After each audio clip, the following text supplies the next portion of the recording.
imposed by ABRA and additional training for staff to ensure that they do not reoffend, or that an ABC manager has not been present when an inspector visited the location. And again, that's handled by a fine, and the expectation that the establishment will ensure that in future that there is always an ABC, licensed ABC manager present on the location.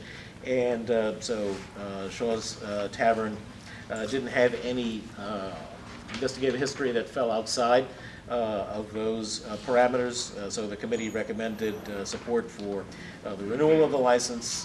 This is in Commissioner Brown's single-member district. Second. Did you want to make a motion? How do you guys?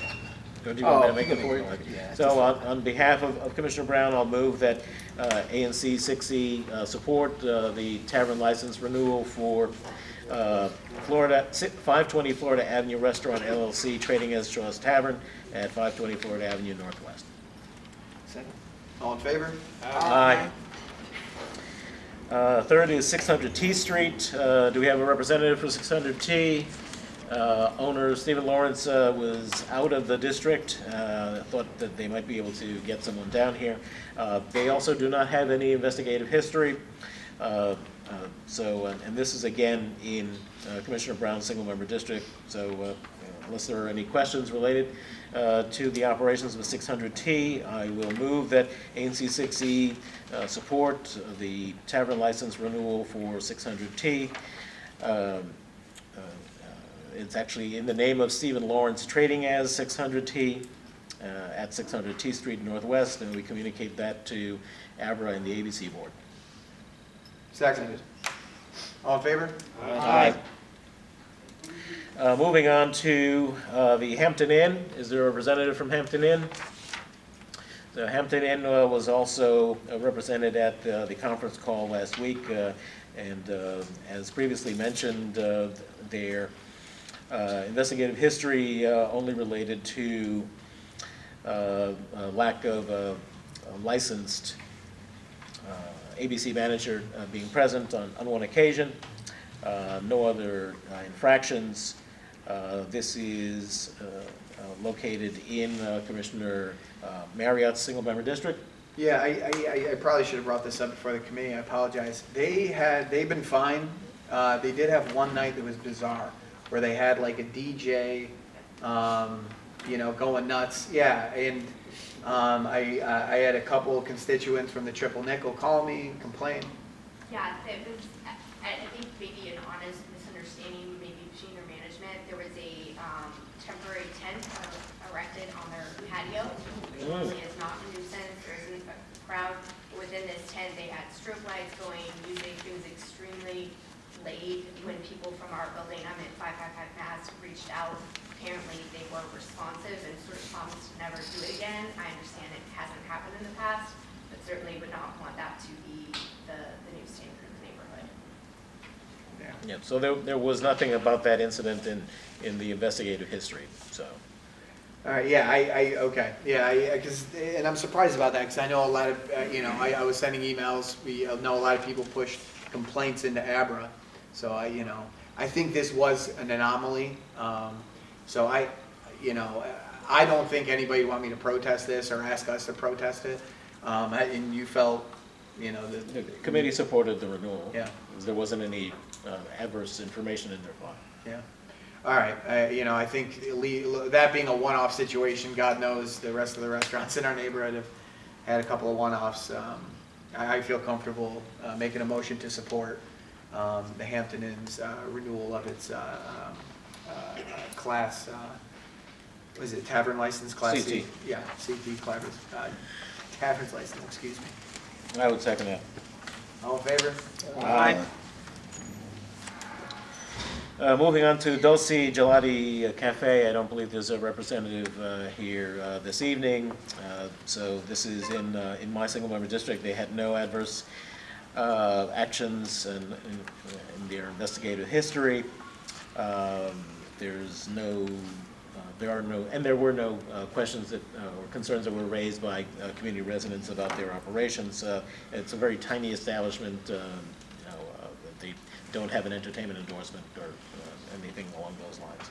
So I'll move that ANC 6E support the renewal of the tavern license for Dulce Gelati Cafe at 1420 8th Street Northwest.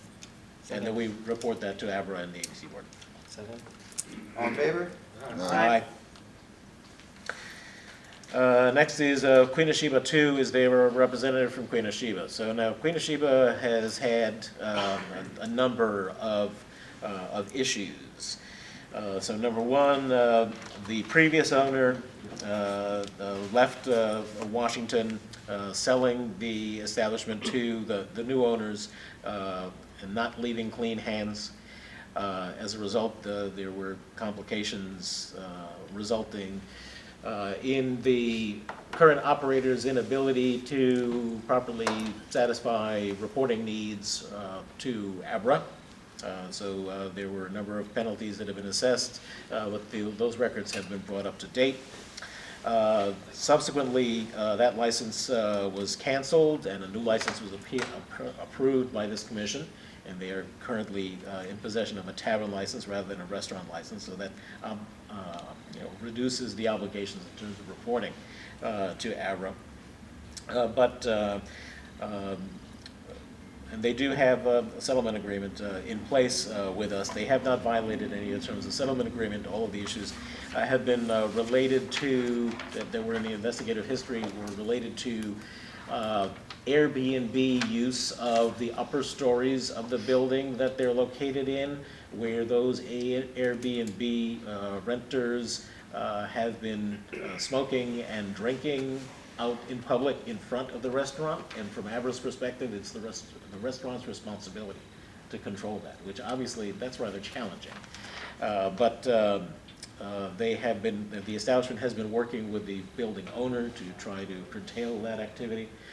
So I do believe that they're making a good faith effort to try to be in full compliance with ABRA regulations. So I am, in my single member district, I'm prepared to go ahead and move that ANC 6E support the renewal of the tavern license for Queen of Sheba 2, trading as Queen's Restaurant and Lounge at 1503 7th Street Northwest. And that we report this support to ABRA and the ABC Board. Seconded. All in favor? Aye. Next is Ivy and Coney. Any representative from Ivy and Coney? Yes, so we have one of the owners of Ivy and Coney here with us this evening. Ivy and Coney is located at 1537 7th Street Northwest. They do not have any adverse actions on their investigative history with ABRA. And I have not received any complaints related to their operations. It is located in Commissioner Brown's single member district. Do you have any concerns? No? All right. Anything that Ivy and Coney would like to share about their operations in the past 2 years? Everything's been good on our end. We've always seemed to have enjoyed a good relationship with the community, and we look forward to many more years in the neighborhood. Great. Hearing no other concerns, I would move that ANC 6E support the tavern license renewal for Ivy and Coney at 1537 7th Street Northwest, and we report that support to the ABC Board and ABRA. Second. All in favor? Aye. And next to last, we have Dasha Beer Garden at 1600 to 1602 7th Street Northwest. We do have one of the owners present this evening.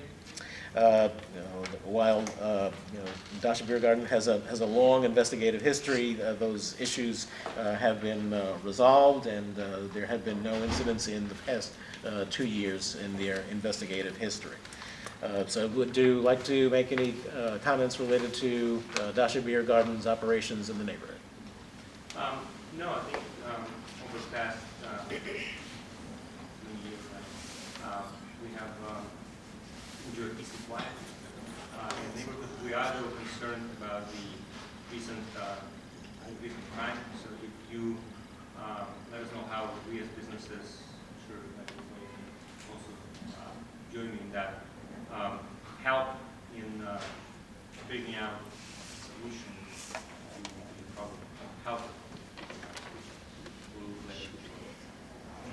thank you for that expression of support, and if there are opportunities, we'll certainly share them. One of them is if you don't already have security cameras that cover the sidewalks around the establishment, if you could add those can also be very helpful in solving any crimes that may take place in proximity to your business. So, and there is a program that the district government offers that can offer rebates on the cost of additional cameras for businesses as well as residents. So with that, I'll move that, and this is again in my single member district, so I will move that ANC 6C support the license renewal for Dasi Enterprise LLC, trading as Dasha Beer Garden at 1600 and 1602 7th Street Northwest, and then we report that support to ABC Board and ABRA. Second. Second by Commissioner Judd. All in favor? Aye. One abstention. One abstention. And then last but not least is Jake's Tavern. Yes, we have an owner of Jake's Tavern present. That's one of our newest licensees at 1606 7th Street Northwest. They do not have any investigative history. And would you like to make any comments about your experiences in the few months that you've been open? We opened in February, we love being on the block, working with you is wonderful, so looking forward to, like you said, many more years. Thank you. Great. There have been no complaints that have been registered either by individuals or by the Civic Association in the area. So if there are no other comments, I will move that ANC 6E support the tavern license renewal for KT LLC, trading as Jake's Tavern at 1606 7th Street Northwest, and we report that support to the ABC Board and ABRA. Seconded. All in favor? Aye. And that concludes our ABC licensing agenda. I think you're still on the hot seat. Oh, okay. We got a resolution. So moving on to Banneker High School. So do we have any representatives from the Banneker track team, et cetera? So great. If you could step forward, just very briefly in terms of introduction. Many of you are aware that the new Banneker High School that's in construction at the site of the old Shaw Junior High School is scheduled to have an outdoor athletic facility that is going to subsume most of the Shaw Recreation Center. There are some issues related to the dog park and the skate park, which we'll get into in a minute.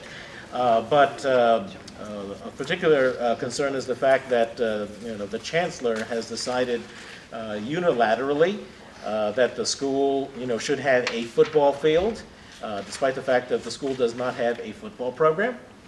The school is 70 plus or almost 80% female. And a proposal has been put forward by the athletic staff at the school that would result in a smaller playing field, a smaller soccer field that would be surrounded by a track. And I think that's probably enough of an introduction. So if you'd like to, or do you want to finish it, or? Oh, sure, that's exactly what it is definitely. So, of course, Banneker doesn't have a football program. It would be nice for if one came about, but there's not enough space in allotted in the plans for both a football field and the track. And so Banneker doesn't have a football team, so it doesn't make sense for us to have a football field without a track. Even so, if we did have a football field, it wouldn't give the track team efficient practice space,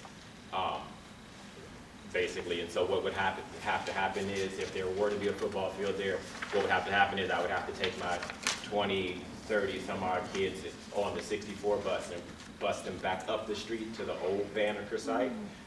And that's a non-regulation 3-lane track, which we already share with Washington Latin, Howard Middle, what will be Banneker Middle, and the public. And so having efficient practices on that track is already tough, and so it would be nearly impossible to have a practice there, given that circumstance. And so we need a practice space, and so I have more proposals here if anyone is willing to see. But with the page, we're proposing a practice track. So of course, a 400-meter track will not fit down there. So the idea is to put a 200-meter track, which is half the space, which is half the size of. Excuse me. Can you pass one? Half the size of a 400-meter track, and it would fit inside the parameters of a football field. And so that would allow the track team, Bannerman's track team, to have enough efficient practices, because we can't have a practice on what they've allotted, just a football field. We just do a football program, and so we definitely need a track to practice on. And so, if you flip the page, on the back side of the front page are the accolades that we've garnered for the years that I've been coaching, the championships, the records, and whatnot. And then the next page is a markup of the athletic practice field that we're proposing that would fit Banneker's program. And in the middle, it allows practice space for multiple sports. And so not only will our track team get to practice on the track, but the softball has room to practice, soccer has room to practice. Will be a multi-use field for the entire athletics department, not just a football field. It doesn't apply to our program. And then on the back of that markup page is my math, and then an overall idea of how the track would fit inside the plan overall that is being proposed. And then the last page are my kids, my student athletes on the last page. So but I have championships, I have record holders on this page, and full tuition scholarship. And so we will be denying, especially Banneker increasing enrollment in the new school, so we will be denying a whole program and killing off a whole piece of the program that's linchpin to the athletics program at Banneker. So I want to thank you guys for your time. So thank you, Coach. We are recording this, and for our minutes, if you identify yourself and your position. Oh, sure. My name is Christopher Werner. I'm a DCPS math teacher at Duke Ellington School of the Arts, and I'm a Banneker track and field coach. Thank you. And so as the coach noted, there are students that get full ride scholarships as a result of their outstanding athleticism in track. And if at some future time, just as we were talking about how that dormitory that is proposed to be built at 55 8th Street, could be repurposed at some point in the future, if there's a change in the composition of the student body at Banneker that would cause there to be demand for a football team, then certainly in future decades, this could be retrofit, and there could be changes made. So certainly, at this point, it's anticipated that it would be decades before that would be the case, and it makes no sense to not have a facility that accommodates the needs of today's students and those that will be coming in the near term for something that may or may not ever take place. So can you imagine building a football field that doesn't end up getting used because there is no football team for a generation or more? That just doesn't make any sense. And the idea that you would actually bus the students from this new school back to the site of their old school to be able to practice is just totally ludicrous. So that is one of the several items that we'd like to incorporate into the resolution that I'd like to propose. So. My student athletes, I'm sorry. Oh, sure, please. I wanted to have them recognized because they came out to support. Absolutely. Yeah. Oh. Stand up, you guys. So that's my captain, Chester, and then student athletes, Pauline and Michael.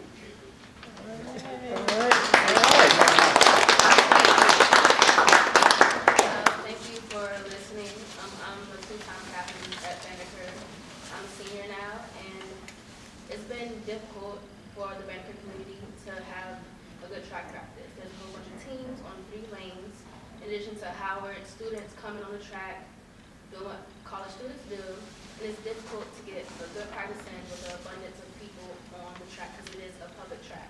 It's not ran through Banneker, it's DPR. They run the track, the pool, and the tennis court, so it's for the public.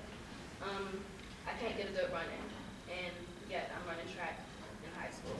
So in addition to that, every single public high school except for School That Walls is on GW Georgetown campus has a 400-meter track with more than 3 lanes. So then I'm again providing for the basic needs of a high school student. So What event do you run? Just curious. for indoor season, I run the 55-meter dash and the 300, and for outdoor, I run the 400. Excuse me, no, I don't run 400. I run the 100. 102. Okay. That's excellent. All right. Thank you guys for coming so much. I appreciate it. Thank you. So any other questions for the coach before we move on to other elements of the resolution? No. Yes. What is the position of the leadership at the school, the principal and stuff? Are they supporting you? Yes, so the general idea is that the support was, I think the overall idea was that Banneker would have both a track and a football field, and so that was the ideal thought. But now since there's not enough space, since I think the information came about that there's not enough space, and so we need a practice facility for all of our athletics to be able to practice on. We were at the Banneker Improvement meeting last week, and the leader of that group, Joy Ruffin, indicated that the chancellor had unilaterally decided that there would be a football field instead of a facility for the current student athletes. So she couldn't answer a lot of questions that were directed at her about why that decision had been made, but it was very clear that she said it was the chancellor and the mayor who made that decision. And there were a number of Banneker students in the audience that evening who were in support of the track. And I had no idea why a football field was being pushed. So is this a matter of chicken before the egg, or egg before the chicken? Is it a matter of if you build a football So stadium? I'm not sure what the top-down idea is, and that's a part of my frustration is the last SIT meeting was I was there to kind of inquire like why are we being like denied of an appropriate practice space, and it was just like we just decided not to give, just decided on the football field, and that was it. And so. And in addition to that, the representative there, if I may, also told the community that they could take it up with the mayor and the chancellor if they so desired. So this is why this resolution, I think, is coming around, because it's the community and the mayor should say, okay. I just want to make a friendly suggestion. I was involved with this project a little bit because when it was originally scheduled to be in Shaw Middle School, that's water over the bridge. But I've seen what Banneker students can do when they're engaged and active, and I would encourage you not to allow the chancellor and the mayor to just, steamroll this thing down that makes no sense to anybody. Yes, I agree. Thank you. All right. So if you look at the sketch on the next to the last page of the handout, and you see the landscape design, you'll see that the Shaw Dog Park has been bifurcated into 2 sections, and the Shaw Skate Park has been reoriented, despite the fact that we have asked for the exact measurements of the original facilities or current facilities, as well as the proposed size of the new facilities. DCPS and their team have refused to provide the actual measurements. So we're extremely skeptical about their claims that there will be no net loss in terms of the square footage on these facilities. One of the things that repeatedly we were promised was that these community facilities would not be negatively impacted by the Banneker construction. It is appropriate for the commission to press the issue that we have not received the information that's been repeatedly requested, and that we want to ensure that there is no net loss of square footage on those 2 very popular community amenities as a part of this construction. So furthermore, on several occasions, the community and the school improvement team have requested a copy of the transportation plan for the new school. So that is both the transportation plan for the construction project, as well as a permanent transportation plan with analysis about the parking needs and parking demand that will result from bringing this facility into the neighborhood. There is no parking garage that is planned for this location, just a small surface parking lot that is inadequate to be able to cover the parking needs for the number of teachers that are going to be required for the school. And that has caused a significant amount of concern on the part of the community. So all told, these are the issues that we would like to present to DCPS and the mayor, for consideration and for answers that quite honestly have not been, provided to date. So I am moving that ANC 6D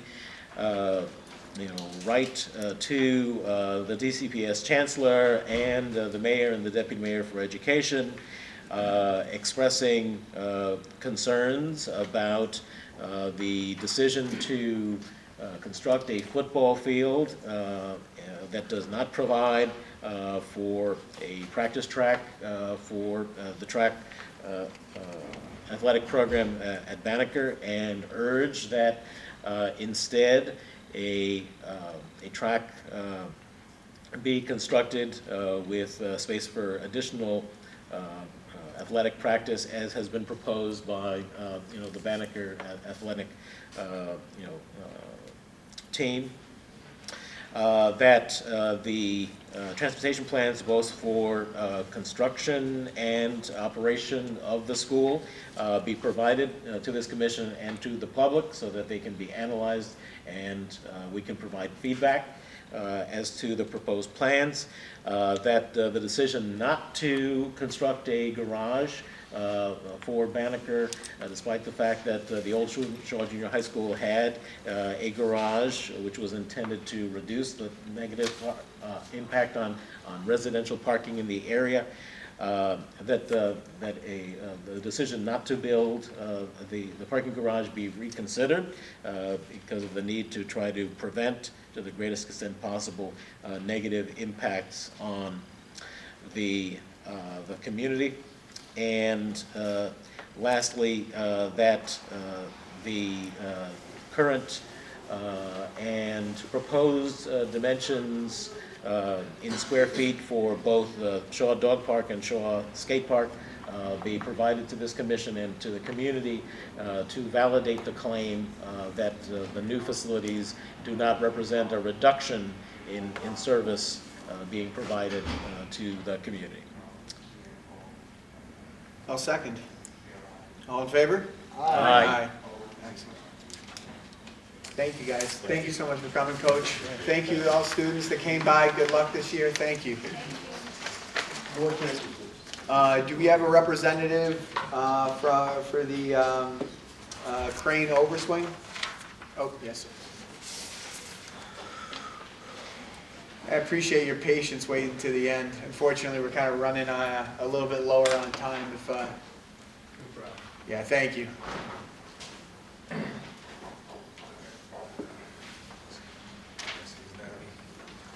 Just a quick graphic. So everybody, I'm Frank Leffler. I represent MCN Build.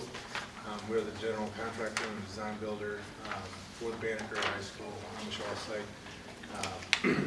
And ultimately, we're coming here today to seek the support of the ANC in the permitting process to erect a tower crane on the site.